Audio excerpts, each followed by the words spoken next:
The water was so cold, it felt like 1,000 knives cutting into her skin.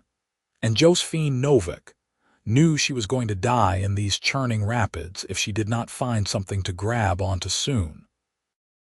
The spring snowmelt had turned the usually placid creek behind her family's homestead into a roaring monster, and one misstep, while crossing, had sent her tumbling into water so swift and powerful it seemed intent on dragging her all the way to the Pacific Ocean. Her heavy skirts wrapped around her legs like iron chains, pulling her down even as she fought to keep her head above the surface. The world became a blur of white foam and gray sky, the taste of silt and ice water filling her mouth every time she gasped for air. She had been crossing to retrieve eggs from the chickens her father kept on the far side of the creek, thinking the stepping stones would hold firm as they always had. But March of 1876 had brought unusual warmth to this corner of northern Utah, and the mountains had shed their winter coat all at once, sending torrents of meltwater down every gully and creek bed.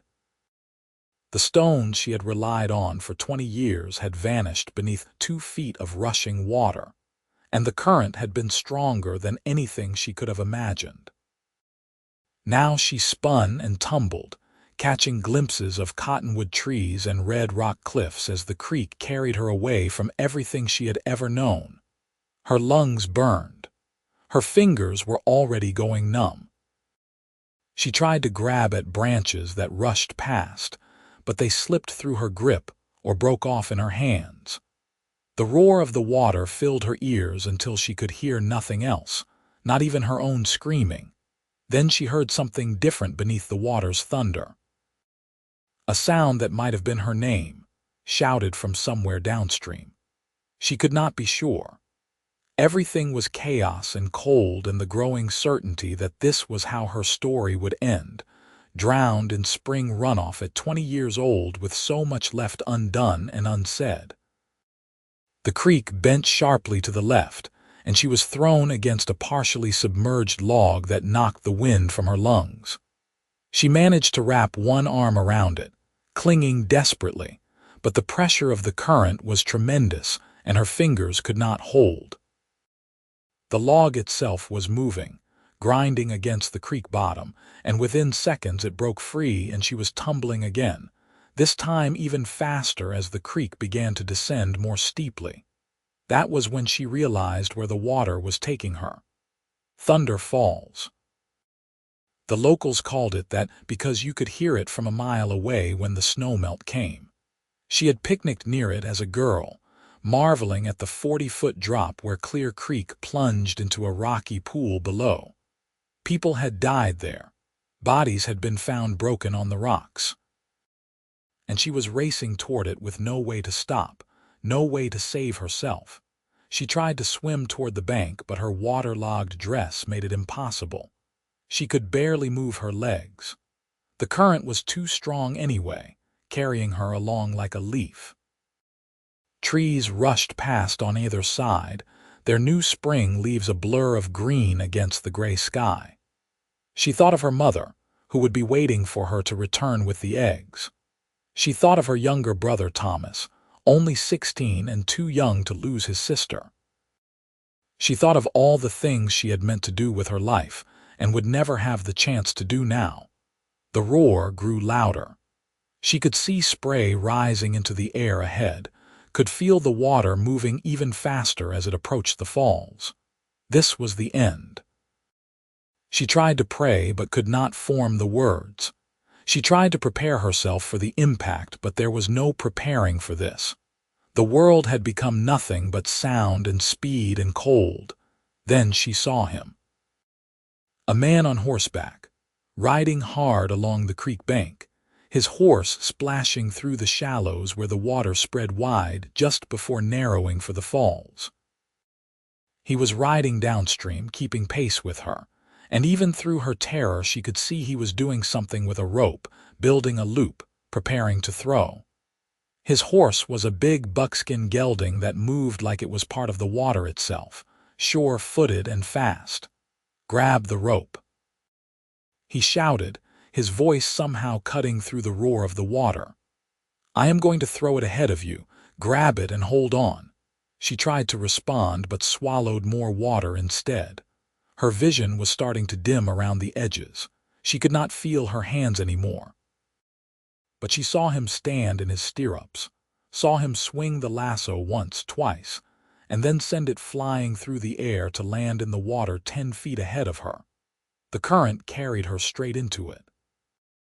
The rope hit her face, and she grabbed with both hands, some survival instinct deeper than thought making her fingers close around the braided hemp. The rope went taut, and her shoulders screamed with pain as she was jerked to the side, out of the main current and toward the shallower water near the bank. But the current was not done with her. It pulled at her dress, her legs, trying to drag her back. The rope burned her palms even as she clung to it with everything she had left. She could see the cowboy now, see him with his rope wrapped around his saddle horn, see his horse digging its hooves into the muddy bank and pulling back with all its strength. She could see his face, set with concentration and determination, and she held on because he was holding on, and between them maybe they could win this fight against the water. Inch by inch, they pulled her from the current.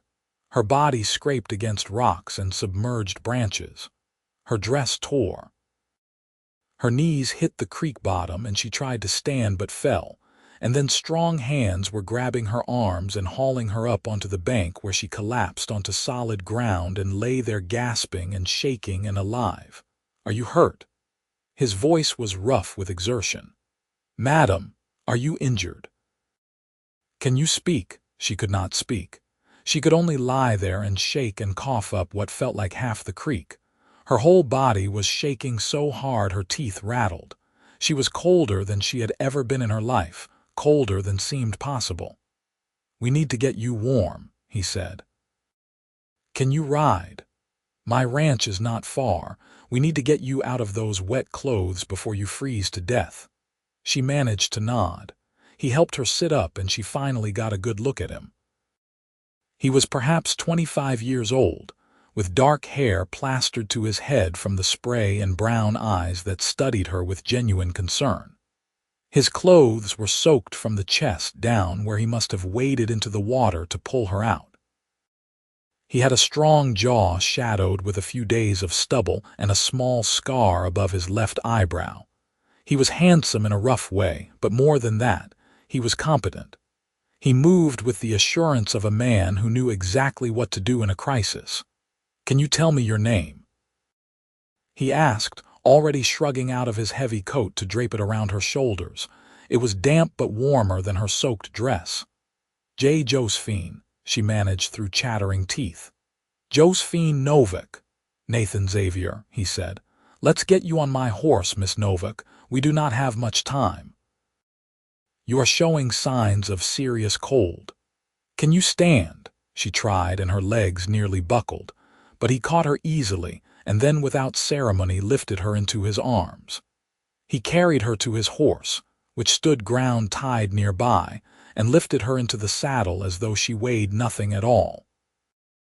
Then he swung up behind her, gathered the reins, and turned the buckskin away from the creek. Hold onto the saddle horn, he said. I have you. You will not fall. She gripped the horn with numb fingers as he urged the horse into a swift trot. His arms were on either side of her, holding the reins, and she could feel the warmth of his body behind her even through their wet clothes. Her shaking began to ease slightly, or perhaps she was just too cold to shake anymore.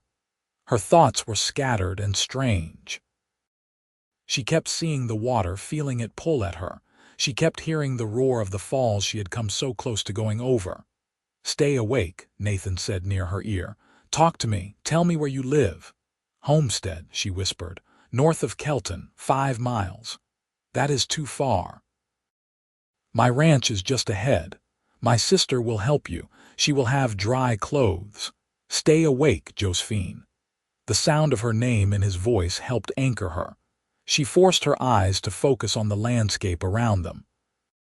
They were riding through open rangeland dotted with sage and juniper, heading toward a cluster of buildings visible perhaps half a mile distant. The main house was built of logs with a stone chimney from which smoke rose straight into the still air. There were several outbuildings, a barn, corrals with horses. It looked substantial and well kept. "What were you doing out there?" she asked, her voice still weak. "How did you see me?" "I was checking fences along the creek," he said. "The snowmelt has been washing out posts. I heard something, looked over and saw you in the water. I have never ridden so hard in my life. You saved my life. You held onto that rope. That took courage. Many people would have let go." She did not feel courageous. She felt exhausted and cold and overwhelmed. But she was alive, and that was because this stranger had risked himself and his horse to pull her from the water. She would have gone over those falls if not for him. Her body would have been found broken on the rocks below, if it had been found at all. They reached the ranch buildings and Nathan pulled up in front of the main house. Before he could dismount, the door flew open and a young woman rushed out, her blonde hair in a long braid down her back. "Nathan, what happened? Who is this?" "She was swept away in the creek," Nathan said, dismounting and then reaching up to help Josephine down. Her legs would not hold her and she sagged against him. "She needs dry clothes and warmth, quickly. She is half frozen." The young woman did not waste time with more questions. She hurried forward to help support Josephine from the other side. "Bring her inside. I will get the fire built up and find something for her to wear." They helped Josephine into the house, which was warm and smelled of wood smoke and coffee. The main room had a large stone fireplace with a good fire already burning. There was solid furniture, braided rugs on the wooden floor, curtains at the windows. It was a home, not just a house, and Josephine felt some of her panic ease in its warmth and comfort. "I am a leaner Xavier," the young woman said as they settled Josephine into a chair near the fire. "Nathan's sister. You are safe now. Let me help you out of these wet things." "I can manage," Josephine said, but when she tried to work the buttons on her dress, her fingers would not cooperate. Alina gently pushed her hands aside and began unbuttoning the dress herself. Nathan had turned his back to give them privacy and was adding wood to the fire. "I will get blankets," he said, "and make coffee." "Whiskey too," Alina called after him as he disappeared into another room. She helped Josephine stand and then worked the sodden dress down over her shoulders. The fabric was torn in several places and stained with mud and green algae. Her underthings were just as wet. Alina wrapped a blanket around her and helped her step out of the dress entirely. "You can put this on," Alina said, producing a long flannel nightgown. "It will be warm. Then we will get you by the fire with more blankets and some hot coffee." Josephine's hands were shaking too badly to manage the nightgown, so Alina helped her, treating her with the gentle efficiency of someone accustomed to caring for others. Once she was dressed in the dry nightgown, Alina wrapped her in 2 more blankets and settled her back in the chair closest to the fire. Nathan returned with a bottle of whiskey and a cup of coffee. He poured a generous amount of whiskey into the coffee and handed it to Josephine. "Drink this. All of it. It will help warm you from the inside." She took the cup in both shaking hands and sipped. The whiskey burned going down, but it was a good burn, a warm burn, and she felt it spread through her chest and belly. She took another sip, then another, and slowly the shaking began to ease. Nathan had changed into dry clothes himself, and now he pulled a chair up near Josephine, sitting forward with his elbows on his knees. "Can you tell us what happened? How did you end up in the creek?" Josephine told them about crossing to get the eggs, about the stepping stones being underwater, about losing her footing and being swept away. As she spoke, the reality of what had nearly happened began to sink in. Her eyes filled with tears and her voice shook. I thought I was going to die, she whispered. I could hear the falls. I knew I could not stop, and then I saw you. God must have put my brother in the right place at the right time, Eleanor said softly, reaching out to squeeze Josephine's hand. You were very lucky. Lucky does not begin to describe it, Josephine said, looking at Nathan. You risked your life. That current could have pulled you in too. Duke is the best horse in 3 counties, Nathan said, glancing toward the window where his buckskin was visible, now unsaddled and contentedly eating hay in a corral. He would not have let that happen. Still, I owe you everything. My family will want to thank you properly. They will be worried sick. I need to get word to them. Where exactly is your homestead? Nathan asked. North of Kelton, about 5 miles up the valley, the Novak place. My father is William Novak. Nathan nodded. I know the property. I will ride there as soon as the sun is higher and let them know you are safe. You need to rest here until you are stronger. Riding 5 miles in your condition would be dangerous. Josephine wanted to protest, but she knew he was right. She still felt weak and shaky, and the warmth of the fire and the whiskey-laced coffee were making her drowsy. They will be so frightened, she said. My mother will think the worst. Which is why I will leave within the hour, Nathan assured her. I will tell them you are safe and being cared for. They can come fetch you tomorrow when you have recovered. Eleanor brought her more coffee, this time with less whiskey and a plate of bread and butter. You need to eat something, she said. Even if you do not feel hungry, it will help. Josephine had not thought she was hungry, but once she tasted the bread she realized she was famished. She ate the whole piece and accepted another. The food and warmth were working their magic. Her shaking had stopped, and she no longer felt like she might shatter into pieces. But exhaustion was creeping over her, heavy and irresistible. There is a spare bedroom, Eleanor said, noticing Josephine's drooping eyelids. You should rest. You have been through a terrible ordeal. I do not want to impose, Josephine protested weakly. You are not imposing. You are recovering from nearly drowning. Come, I will show you the room. Eleanor helped her up and guided her to a small bedroom off the main room. It had a narrow bed with a quilted coverlet, a washstand, and a window that looked out over the rangeland.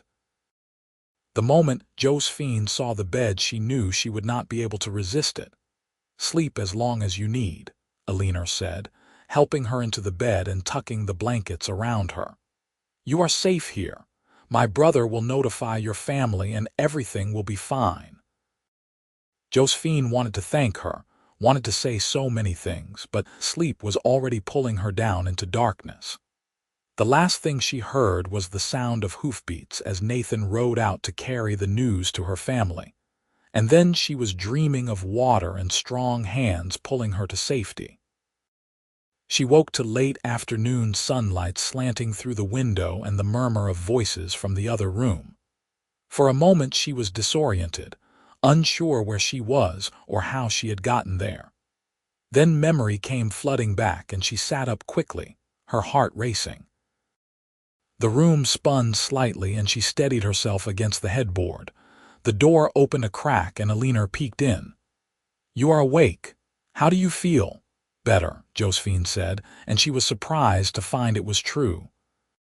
She still felt wrung out and bruised, but the bone-deep cold was gone and her thoughts were clear. How long did I sleep? Several hours. Your family is here. Nathan brought them back with him. They have been waiting very patiently, but your mother is about to burst with worry. Josephine pushed back the blankets and stood, relieved when her legs held steady beneath her. She was still wearing the borrowed nightgown. I need proper clothes. Your dress is ruined, I am afraid, but I found something that might fit. We are about the same size. Eleanor held up a simple gray dress with a white collar. It is nothing fancy, but it will do for the ride home. Josephine dressed quickly, grateful for Eleanor's help with the buttons. Her hair was a disaster, tangled and still damp, but Alina helped her brush it out and braid it simply down her back. When she was presentable, she followed Alina into the main room. Her mother rushed to her immediately, pulling her into a fierce embrace. "Josephine, oh my darling girl. We thought we had lost you." "I am fine, Mama," Josephine said, hugging her mother back just as tightly. "I am sorry I frightened you." Her father stood nearby, his weathered face creased with emotion. He was not a demonstrative man, but she could see the relief in his eyes. Her younger brother Thomas looked pale and shaken. They had clearly been imagining the worst. "Mr. Xavier told us what happened," her father said. "How the creek took you, how he pulled you out just before the falls. We owe him a debt we can never repay." Nathaniel stood near the fireplace, looking uncomfortable with the attention. "Anyone would have done the same," he said. "But you were the one who was there," Josephine's mother said, turning to him with tears in her eyes. "You saved our daughter's life. There are no words sufficient to thank you." "I am only glad I happened to be checking that stretch of fence," Nathan said. "A few minutes later, and I would have been too far away to help." Josephine looked at him across the room, and their eyes met. She saw something in his expression that made her breath catch, something warm and wondering, as though he was seeing her for the first time despite having already rescued her from the creek. She felt heat rise in her cheeks and looked away, suddenly shy. "We have brought the wagon," her father said. "We should get Josephine home. She needs to rest in her own bed." "Of course," Alina said. "But please, you must come back for supper later this week. Let us get to know our neighbors properly. It seems our families should be better acquainted." Josephine's mother agreed enthusiastically, already making plans. Josephine found herself being bundled into her coat, which her mother had thought to bring, and then they were all heading outside to the wagon. Nathan walked with them, and when Josephine's father helped her up into the wagon bed where blankets had been arranged, Nathan stepped forward. "Take care of yourself, Miss Novak," he said. "No more crossing swollen creeks." "I will leave that to the foolish," she said, smiling despite her exhaustion. "Thank you again, Mr. Xavier, for everything." "Nathan," he said, "please, I think after I pulled you from a creek we can dispense with formalities." "Then you must call me Josephine. Josephine." He said her name like he was tasting it, deciding if he liked the flavor. Apparently he did, because he smiled. "I am glad you are well." The wagon lurched into motion and Josephine settled back against the blankets, watching as the Xavier ranch grew smaller behind them. She could see Nathan standing in the yard, watching them go. And even at a distance, she felt that strange connection again, that awareness that something significant had happened between them, beyond the simple fact of the rescue. "He is a good man," her mother said, settling beside her in the wagon bed. "Unmarried, Alina told me. He and his sister run that ranch themselves since their father passed 2 years ago. They have done well with it." "Mama," Josephine said warningly, recognizing that tone. "I am simply making conversation, dear. Observing facts. He is handsome too, do you not think? And clearly capable. The way he rode out to find us, he was so concerned for your welfare. He is a decent human being who did not want his neighbors to worry unnecessarily," Josephine said, but she was thinking about the way he had held her in the saddle, keeping her steady and warm. She was thinking about his hands, strong and sure as they pulled her from the water. She was thinking about his eyes and his smile and the sound of her name in his voice. She told herself it was just gratitude. He had saved her life, and naturally she felt grateful and perhaps a bit infatuated because of the dramatic circumstances. It would pass. She would go back to her normal life, and he would go back to his, and they would be friendly neighbors. Nothing more, but 3 days later, when she was finally feeling like herself again, Nathan Xavier rode up to their homestead with a bouquet of early wildflowers in his hand. Josephine was in the kitchen helping her mother with bread when she heard hoofbeats in the yard. She looked out the window, and her heart did a strange little skip when she saw Nathan dismounting from his buckskin, settling his hat more firmly on his head before walking toward the house. He was dressed in clean denims and a blue shirt that made his dark eyes look almost black, and he walked with the easy confidence of a man comfortable in his own skin. Her mother had seen him too. She gave Josephine a meaningful look, and then made herself scarce, disappearing into the back of the house on some suddenly urgent errand. Josephine wiped her floury hands on her apron and went to the door, opening it just as Nathan raised his hand to knock. "Nathan," she said, pleased that her voice came out steady, "this is a surprise." "I hope I am not intruding," he said. "I wanted to see how you were recovering, and I thought you might like these." He held out the flowers, a simple bunch of purple lupine and yellow balsam root, the kind that grew wild on the hillsides this time of year. "They are lovely," she said, accepting them. "Thank you. Would you like to come in? I just made coffee." "I would like that." She led him inside to the kitchen and poured 2 cups of coffee while he settled into a chair at the table. The kitchen was warm and smelled of fresh bread. Through the window she could see her father and Thomas working on a fence in the near pasture, carefully not looking toward the house even though she was certain they had seen Nathan arrive. "I am feeling much better," she said, sitting down across from him. "Thanks to you and your sister. Please tell Alina I will return her dress soon. I have been meaning to ride over, but my mother has been treating me like I might shatter if the wind blows too hard." Nathan smiled. "Alina said to keep the dress. She has plenty, and I am glad you are better. You gave us all quite a scare." "I gave myself quite a scare. I have nightmares about it still. The water, the cold, knowing I was being carried toward the falls. If you had not been there." She trailed off, not wanting to finish that thought. "But I was there," he said gently, "and you are fine. You do not need to dwell on what might have happened." They talked for over an hour, and Josephine was surprised by how easy it was to talk to him. He was intelligent and funny, with a dry wit that caught her off guard and made her laugh. He told her about growing up on the ranch, about his plans to expand the herd and improve the bloodlines of his horses. She told him about her life in Kelton, about the school where she sometimes helped teach the younger children, about her dreams of maybe opening a proper school someday if she could get the funding and community support.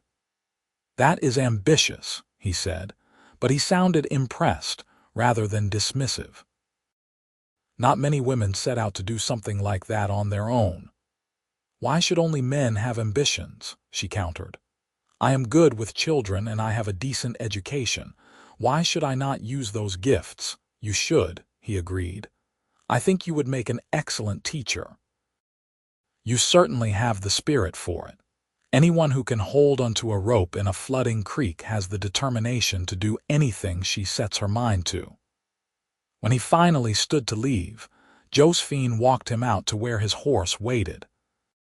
The afternoon sun was warm and the breeze carried the scent of sage. Nathan gathered his reins but did not mount immediately. Instead he turned to her, his expression serious. "Josephine, I know we have only just become acquainted, but I would like to call on you properly. If you would be amenable to that." Her heart was beating very fast. "I would be amenable to that. Good." His smile was warm and genuine. "May I come back on Sunday? Perhaps we could take a ride if the weather holds." "I would like that very much." He mounted then, touching the brim of his hat to her before turning his horse toward home. Josephine stood in the yard watching him ride away, and she was still smiling when her mother appeared at her elbow. "So?" her mother asked, not even pretending she had not been watching from the window. "So he is coming back on Sunday to take me riding," her mother beamed. "I knew it." From the moment I saw the way he looked at you at his ranch, I knew it. He is taken with you, Josephine, and unless I miss my guess, you are taken with him too." Josephine wanted to deny it, to say it was too soon to be sure of anything. But the truth was her mother was right. She was taken with Nathan Xavier. He had saved her life, and that was remarkable, but this feeling had less to do with gratitude than with the man himself. His kindness and competence, his humor and intelligence, the way he listened when she spoke, and seemed genuinely interested in her thoughts and dreams. She liked him. She liked him very much. Sunday arrived with perfect spring weather, warm and clear with just enough breeze to keep it comfortable. Josephine spent far too long deciding what to wear, finally settling on her green dress with the cream-colored trim. It was the nicest thing she owned, and it brought out the green in her hazel eyes. She braided her dark hair and wound it into a coronet, leaving a few tendrils loose to soften the look. When Nathan arrived precisely at 2 o'clock, the approval in his eyes made all her fussing worthwhile. He had brought a gentle mare for her to ride, a pretty bay with a white star on her forehead. "This is Clover," he said, helping Josephine into the saddle. "She is sweet-tempered and sure-footed. She will take good care of you." They rode out across the rangeland, heading toward the hills that rose to the east. The grass was green with spring growth, and wildflowers dotted the hillsides in brilliant swaths of color. They talked as they rode, covering everything from books to politics to their favorite foods. Nathan told her about serving briefly as a deputy in Kelton, before deciding ranch life suited him better. Josephine told him about losing her older sister to fever when she was 12, and how it had made her more determined to make the most of her life. They found a spot near a stand of aspens where a spring bubbled up from the rocks to form a small, clear pool. Nathan spread a blanket he had brought in his saddlebag, and they sat together, watching the horses graze nearby. Josephine had packed a basket with sandwiches and apples and a jar of her mother's lemonade, and they ate while the aspens whispered overhead. "This is nice," Nathan said, leaning back on his elbows. "Peaceful. I do not get enough days like this. Running a ranch keeps you busy, I imagine." "Always something needs doing. Fences to mend, stock to tend, hay to put up. And a leaner is wonderful, but she cannot do the heavy work. I need to hire more hands, but good men are hard to find and harder to keep out here. Do you ever wish you had chosen a different life? Something easier?" He considered the question seriously. "No, I love the land. I love working with my hands, building something that will last. My grandfather started that ranch with nothing but determination and a good horse. My father expanded it. I want to make it even better, something to be proud of, something I can pass on to my children someday." "You want children?" "Absolutely. A house full of them if I am lucky." "What about you?" "I do," she said.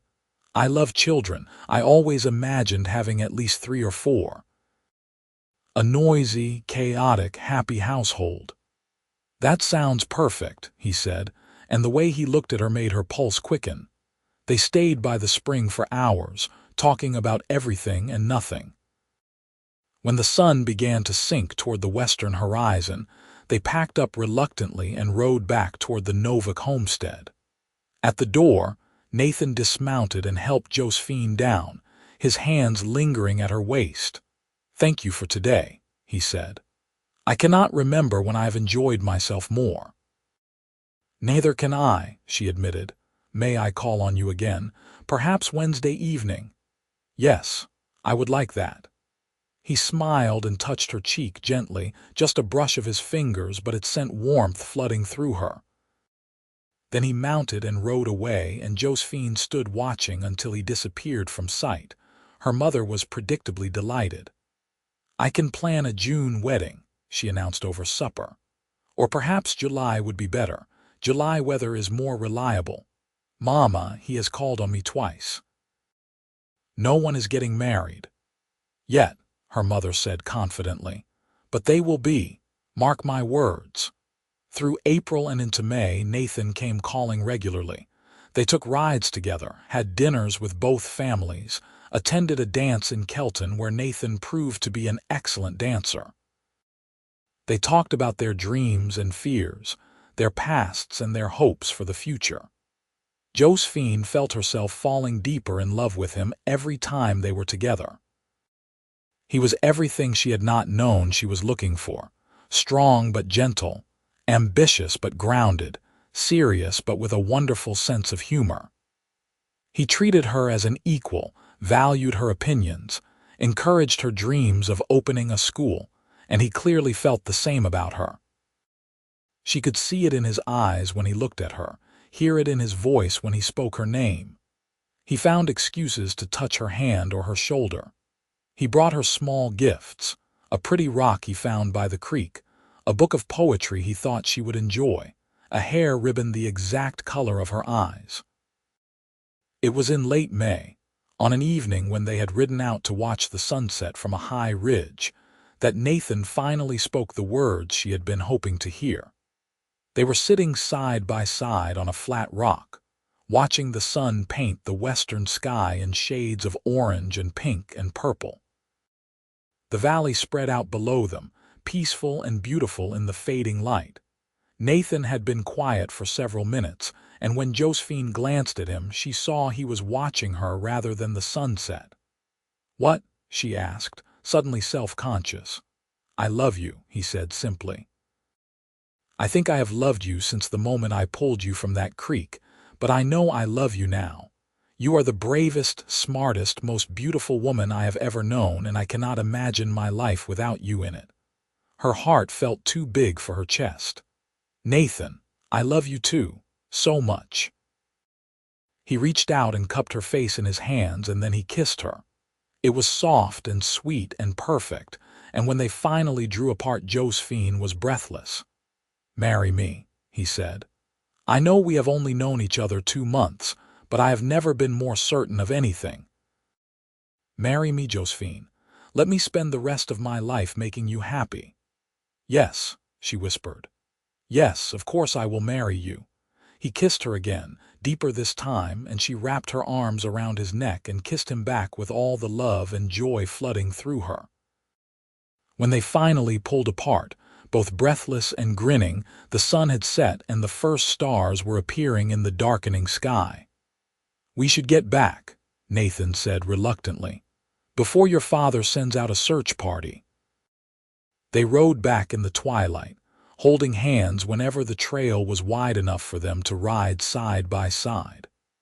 At the homestead, Nathan formally asked her father for permission to marry her, and though her father tried to maintain a stern expression, Josephine could see he was pleased. Her mother cried happy tears and hugged them both. Thomas grinned and said it was about time. They set the wedding date for the last Saturday in June, giving them just over a month to prepare. Josephine's mother threw herself into the planning with enthusiasm, determined to give her daughter the best wedding Kelton had ever seen, despite their limited resources. Xavier became a close friend, helping with the dress and the food preparation, and all the 1,000 details that went into planning a wedding. The month passed in a blur of activity and happiness. Josephine felt like she was walking on air, so full of joy she could barely contain it. She and Nathan saw each other nearly every day, stealing kisses whenever they had a moment alone, making plans for their future together. They would live at the Xavier ranch, at least at first. Later, if Josephine could get her school started, they might build a house in town. But for now, she was happy to join Nathan and Alina at the ranch, to become part of the life they had built there. The morning of the wedding dawned bright and clear, perfect June weather. Josephine dressed in her mother's wedding gown, altered to fit her slimmer frame with a crown of wildflowers in her hair. She felt beautiful and nervous, and so happy she thought she might burst. Her father drove her to the small church in Kelton in the wagon, And when she walked through the door on his arm and saw Nathan waiting for her at the altar, everything else fell away. He was wearing his best suit, his dark hair neatly combed, and the look on his face when he saw her made her eyes fill with tears. His expression was awed and tender and full of such love that she had to blink hard to clear her vision as she walked down the aisle toward him. The ceremony was simple but beautiful. They exchanged vows in front of their families and friends, promising to love and cherish each other for the rest of their lives. When the minister pronounced them husband and wife and Nathan kissed her, Josephine felt like the luckiest woman in the world. The reception was held at the Xavier ranch, with tables set up in the yard and food contributed by neighbors from all over the valley. There was dancing and laughter and toasts to the happy couple. As the sun set and lanterns were lit, Nathan pulled Josephine aside for a private moment. "How are you, Mrs. Xavier?" he asked, his arms around her waist. "Happier than I ever knew I could be," she said honestly. "How are you, Mr. Xavier?" "The same.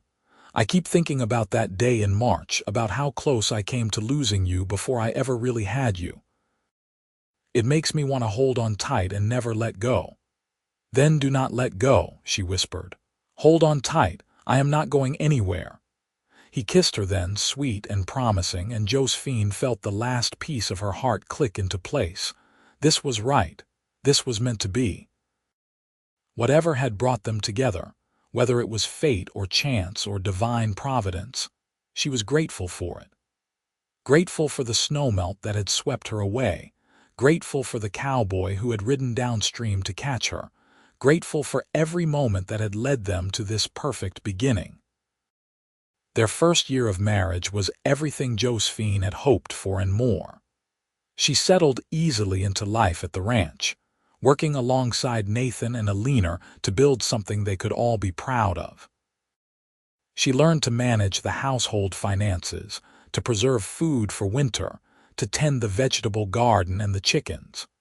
She learned to read the weather and the land, to understand the rhythms of ranch life, but she also pursued her own dreams. That fall, she approached the town council about opening a school. With Nathan's support and encouragement, she made her case. Kelton was growing and needed proper education for its children.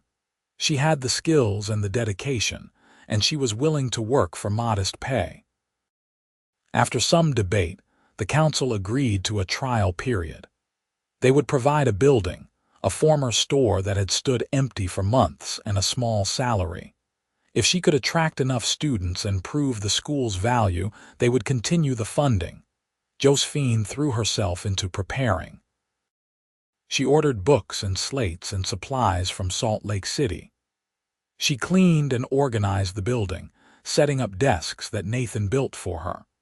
She spread word throughout the valley that the school would open in September, welcoming all children aged 6 to 14.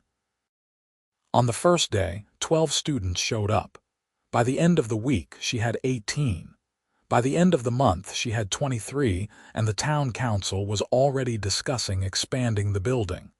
Josephine loved teaching. She loved the challenge of reaching each student where they were, of watching understanding dawn in their eyes, of nurturing their curiosity and potential. She came home each day exhausted but fulfilled, eager to tell Nathan about her students' progress. Nathan was equally busy building up the ranch. He bought breeding stock from a rancher in Colorado, improving the quality of his herd. He hired 2 good men to help with the work, young cowboys who proved reliable and hardworking.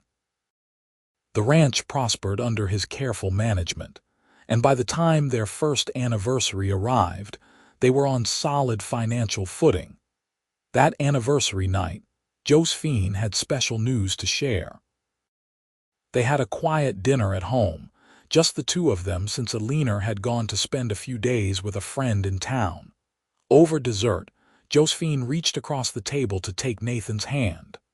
"I have something to tell you," she said, her heart racing with excitement and nerves. "What is it?" He looked concerned. "Is something wrong?" "No, everything is right. Wonderfully right. Nathan, I am going to have a baby. We are going to be parents." The joy that spread across his face was beautiful to see.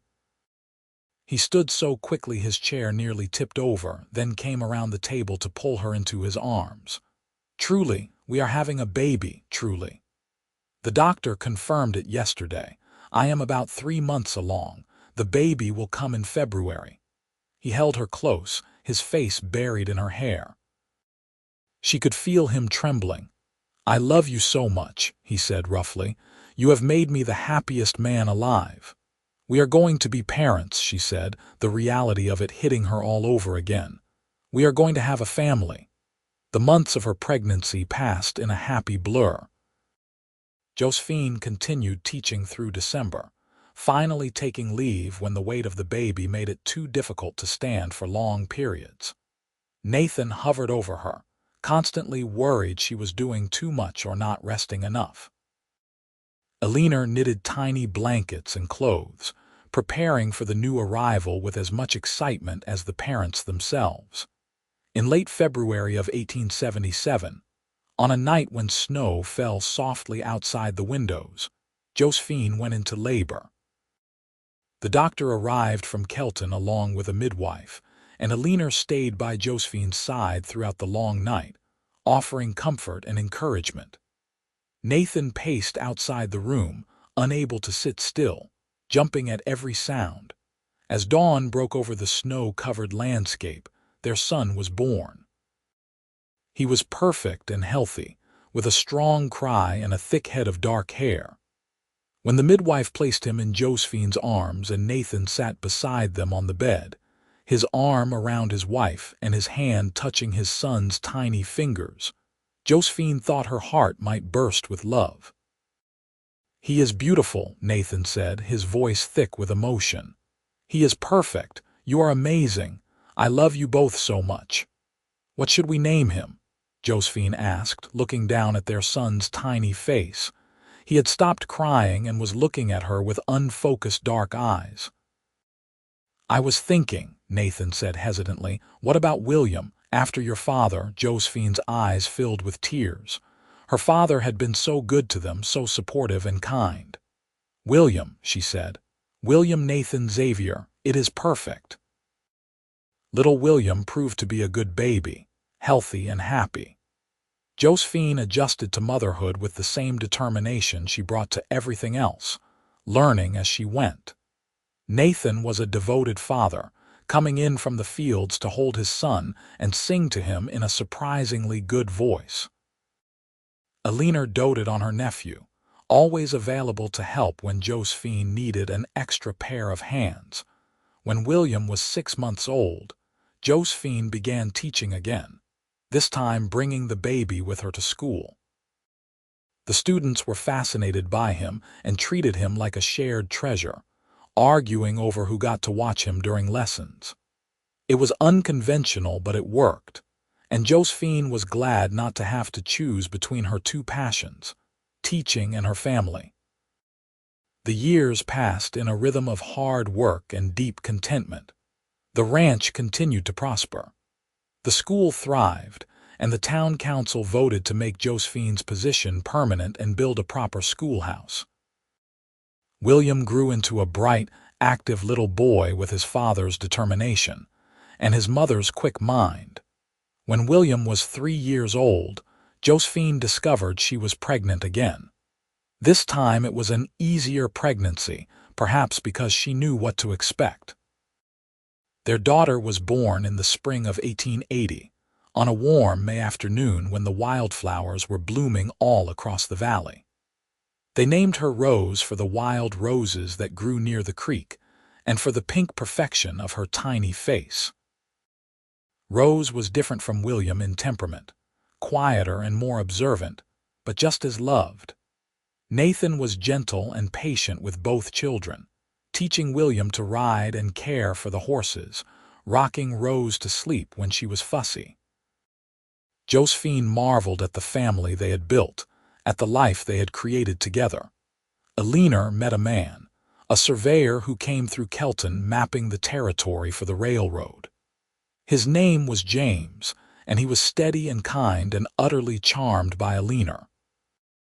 They married in the fall of 1881 and built a house in town, though Alina still came out to the ranch regularly to visit.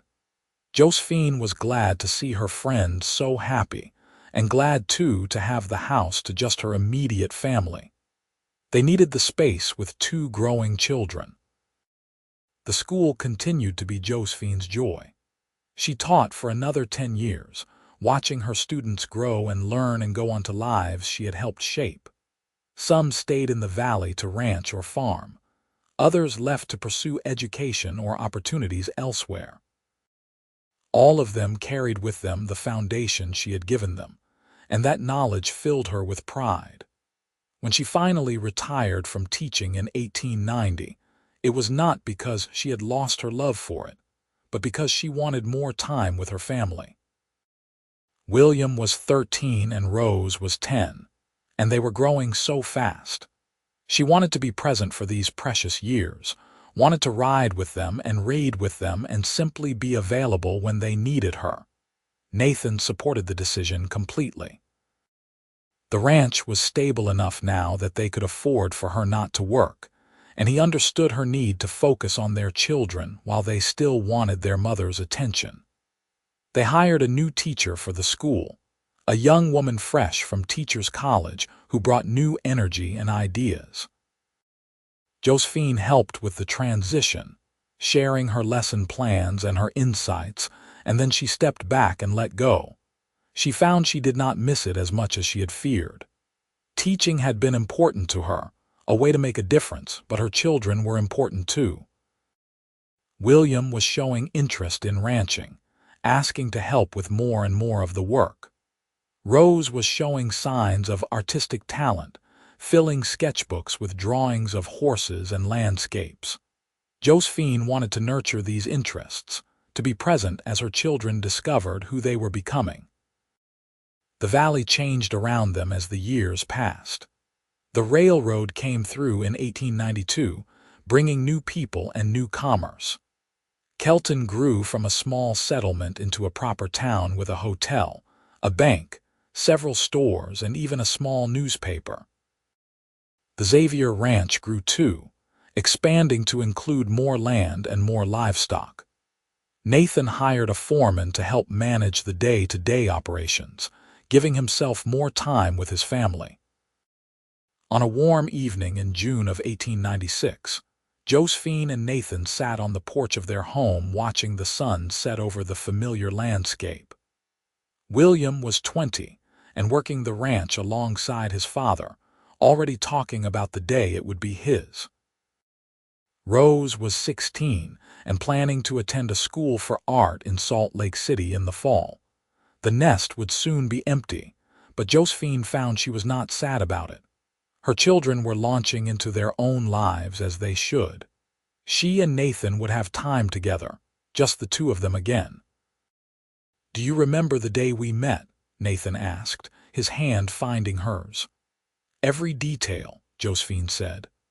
"The cold water, the terror, the sound of the falls, and then seeing you on that buckskin horse throwing that rope. I knew in that moment I was going to live. I was so afraid I would not reach you in time. When you grabbed that rope and held on, I have never been so relieved in my life." He squeezed her hand. 20 years. Hard to believe it has been 20 years. "The best 20 years of my life," she said. "You saved me that day, Nathan. Not just from the creek, but in so many other ways. You believed in me, supported my dreams, gave me a family and a home and a love I never knew was possible. You saved me too," he said quietly. "I was just going through the motions before you, working the ranch, existing, but not really living. You brought color and joy and purpose to my life. Everything good that has happened to me started the day I pulled you from that water." They sat in comfortable silence, watching the sky fade from blue to purple to black. The stars came out one by one, the same stars that had been there the night he proposed, the night they married. the night each of their children was born. The same stars that would be there long after they were gone, watching over the land they had worked and the family they had built. William married in 1898 to a rancher's daughter from the next valley over. Her name was Sarah, and she was strong and capable and perfect for him. They built a house on Xavier land and began their own life together.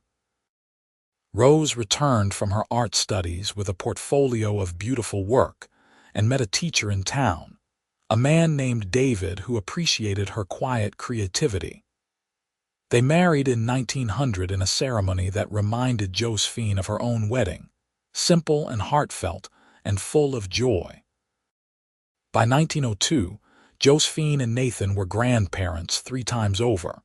William and Sarah had 2 daughters, Emma and Grace. Rose and David had a son they named Nathan after his grandfather. The ranch house that had once seemed so spacious was now regularly filled with children's laughter and the chaos of family gatherings. Josephine was 56 years old and Nathan was 61. They had slowed down somewhat, content to let the younger generation take on more of the work. But they were still active and healthy, still very much in love, still finding joy in each day together. On a spring morning in 1903, Josephine suggested they ride out to the place where Nathan had pulled her from the creek all those years ago. They had not been there in a long time, and she felt a sudden need to revisit that spot, to close a circle that had begun 27 years earlier. Nathan saddled their horses, the same buckskin breed he had always favored, though this was a grandson of the original Duke. They rode slowly through the rangeland, in no hurry, enjoying the mild weather and the familiar landscape. The valley had changed in some ways, but in others it was exactly as it had been in 1876. The red rock cliffs still rose to the east. The creek still flowed clear and cold, though this year the spring runoff was modest compared to that fateful year. They found the spot where Nathan had thrown the rope, where Josephine had grabbed it and been pulled to safety. The creek gurgled peacefully over smooth rocks. Wildflowers bloomed along the banks. It was hard to imagine it as the churning, dangerous torrent that had nearly claimed her life. "I think of this place often," Josephine said, standing at the water's edge. "How different my life would be if you had not been here that day. I would have died without ever knowing you, without our children, without all the beautiful years we have had together." "I cannot imagine a world without you in it," Nathan said, his arm around her waist. "Everything that matters to me stems from this moment, this place." "It was the luckiest day of my life." "For me too," she said. "Even though I nearly died, it was lucky, because it brought you to me." They stood there for a long time, remembering and reflecting. Then Nathan turned her in his arms and kissed her, sweet and tender, just as he had that first time on the ridge watching the sunset. She kissed him back, this man who had saved her and loved her and built a life with her. This man who was her partner and her love and her everything. When they finally climbed back on their horses and headed home, Josephine felt a deep sense of peace and completion. She had lived a good life, a meaningful life. She had loved and been loved. She had made a difference in her community through her teaching. She had raised 2 wonderful children and was now blessed with grandchildren. She had built something lasting with Nathan, a family and a legacy that would continue long after they were gone. The years continued to pass, each one bringing new joys and new challenges. Emma grew into a talented horsewoman who helped run the ranch. Grace showed an aptitude for business and began managing the ranch's accounts and sales. Young Nathan was still small, but showed signs of inheriting his grandfather's steady temperament and his mother's artistic eye. Josephine's health began to decline in 1908. Nothing dramatic, just the slow wearing down that comes with age. Her joints ached more. She tired more easily. But she was still active, still engaged with her family, still deeply in love with Nathan. They had grown old together, and there was something beautiful in that. In the way they knew each other so completely, could communicate with a glance, could sit in comfortable silence and feel utterly content. Nathan's health remained good for longer, but in 1910 he took a fall from a horse and broke several ribs. He recovered but was slower after that, more careful. He finally agreed to let William take over full management of the ranch, accepting that it was time to step back and let the next generation lead. They spent their final years surrounded by family, watching their grandchildren grow, enjoying the simple pleasures of each day. They would sit on the porch in good weather, holding hands and watching the valley they loved. They would tell stories about the old days, about the creek rescue and the courtship and the early years of their marriage. The grandchildren never tired of hearing how Grandma had been swept away in the snowmelt, and Grandpa had ridden downstream to catch her before the waterfall. It was a family legend, a love story that had shaped all their lives. Josephine passed away peacefully in her sleep on a winter night in 1915, surrounded by her family, her hand in Nathan's. She was 69 years old and had lived a full and beautiful life.